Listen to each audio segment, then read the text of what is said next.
নমস্কার, আবারও চলে এসেছি একটা নতুন রেসিপি নিয়ে। আজকে বানিয়ে দেখাবো কাশ্মীরি পনির।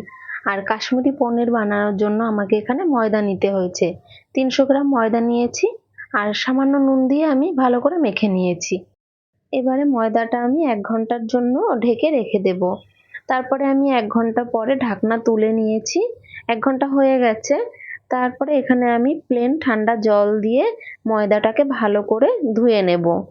বেশি জোরে চটকে ধোয়া যাবে না, আস্তে আস্তে হাত দিয়ে ধুয়ে যে সাদা পাউডারটা বেরোবে সেটা জলটা ফেলে দিতে হবে।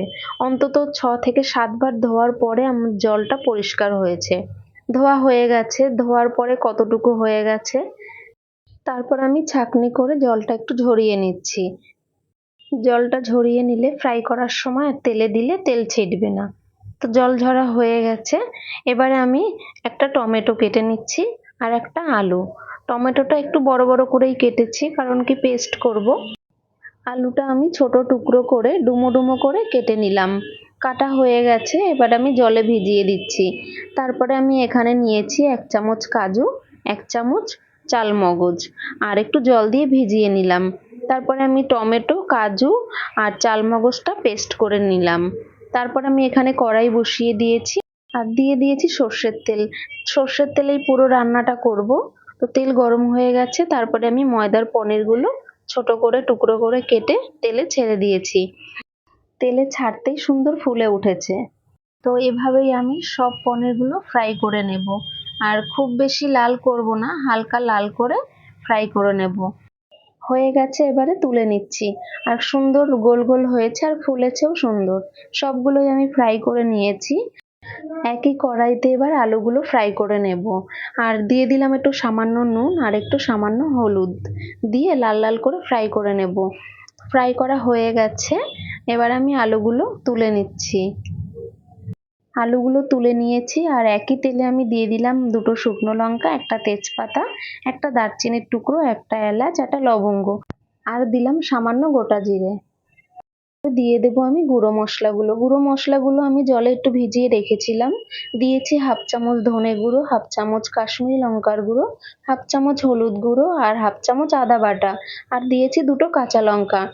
দিয়ে ভালো করে একটু তেলে নাড়িয়ে নিচ্ছি। তারপরে আমি যে পেস্টটা করে রেখেছিলাম টমেটো, কাজু বাদাম আর চালমগজের, সেই পেস্টটা দিয়ে দিলাম আর একটুখানি ধুয়ে জলটা দিয়ে দিচ্ছি।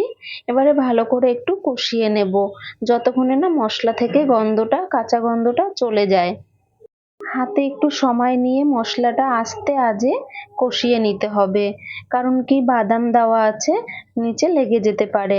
মশলাটা আমি কষিয়ে নিয়েছি। তারপরে এখানে ভেজে রাখা আলুগুলো দিয়ে আবারও একটু কষিয়ে নিচ্ছি। মশলা থেকে তেল ছেড়ে দিয়েছে, কষানো হয়ে গেছে। আর আমি জল গরম করে রেখেছিলাম, সেই জল গরম পরিমাণ মতো দিয়ে দিলাম। আর দিয়ে দিলাম স্বাদ মতো নুন আর দিলাম 1/2 চামচ চিনি। নাড়িয়ে মশলাটা ভালো করে মিশিয়ে দিচ্ছি ঝোলের সঙ্গে। তারপরে আমি এখানে ঢেকে রাখবো অন্তত 5 থেকে 6 মিনিট, যতক্ষণে না আলুটা ভালো করে সিদ্ধ হয়ে যায়। ঢেকে দিয়েছি। তারপরে 10 মিনিট পর আমি ঢাকনা তুলে নিয়েছি। আলুটা পুরোপুরি সিদ্ধ হয়ে গেছে। তারপরে আমি এখানে ভেজে রাখা ময়দার পনিরগুলো দিয়ে দিলাম। পনিরগুলো দিয়ে একটু ভালো করে মিশিয়ে নিচ্ছি ঝোলের সঙ্গে। তারপরে আমি এখানে আবারও 2 মিনিট ঢেকে রাখবো। ঢেকে দিলাম আর 2 মিনিট পরে আমি ঢাকনা তুলে নেব। 2 মিনিট হয়ে গেছে, তুলে নিয়েছি। প্রায় রেডি হয়ে এসছে।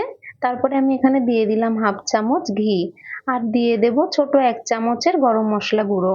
দিয়ে মশলাটা ভালো করে এবার মিশিয়ে নিচ্ছি। রেডি হয়ে গেছে কাশ্মীরি পনির রেসিপি। কেমন হয়েছে রেসিপিটা জানাবেন।